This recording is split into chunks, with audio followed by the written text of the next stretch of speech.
Алия әлеге дәфтәр тышына мөстәкыйль рәвештә яза белми, чөнки элек Нурлат гимназиясе дип тутырасы юлга хәзер М.Е. Сергеев дигән сүзләрне истисе бар. 3нче уку ширегеннән кертелгән яңалыкка укучылар ияләшеп килә генә әле. Конечно, немножко непривычно писать, но мы гордимся, что наша школа носит имя Героя Советского Союза. Менә укытучыларга киресенчә яңа статуска күнегер өчен вакыт кирәкми. Ник дигәндә гимназия күптәннән укучыларга патриотик тәрбия бирүне алга сөрә. Мәктәп, музей диварларында эленгән фоторәсемнәргә карап гимназистлар якташларыбыз Советлар Союзы геройлары белән таныша ала. Моннан тыш үткән елны бөек җиңүнең 70 еллыгы кысаларында Михаил Сергеевның кызлары үзләре гимназиядә кунакта булып киттеләр. Шуңа да герой исемен бирү мәсьәләсендә озак уйланулар булмый.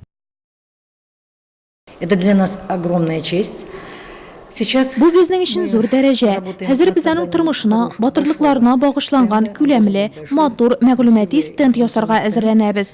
Укучылар өчен проект та башлап җибәрдек. Аның кысаларында укучыларны герой якташларыбыз белән таныштырачакбыз. нашего земляка Сергеева. Яңа статус горурлык хисе белән бергә вак мәшәкатьләр дә алып килә. Документларны үзгәртү, дәфтәр тышларын тутыру, эленмә такталарны алмаштыру дисеңме. Тик менә уңышларга этәргеч бирү күпкә кыйммәтрәк ди укучылар һәм укытучылар. Нурлат гимназиясе район олимпиадаларында призлы урыннар яулау буенча лидер. Уку-укыту рейтингында районда 2нче баскычта тора. 1945 елның 24 мартында СССРның Югары Советы Президиумы указы нигезендә немец фашист гаскәрләре белән көрәштә күрсәткән батырлыгы өчен Кызыл армияче Михаил Егорович Сергеевка Советлар Союзы герое исеме бирелә. Якташыбыз пехотачылар белән берлектә дошманның 12 берәмлек бронетехникасын һәм 150ләп солдат офицерын юк итә, позицияны саклап кала ала. Ә менә Нурлат гимназиясе алга табыда район олимпиадалары нәтиҗәләре буенча иң яхшы мәктәп исемен саклап кала алырмы? Монысы гимназиячеләрдән тора.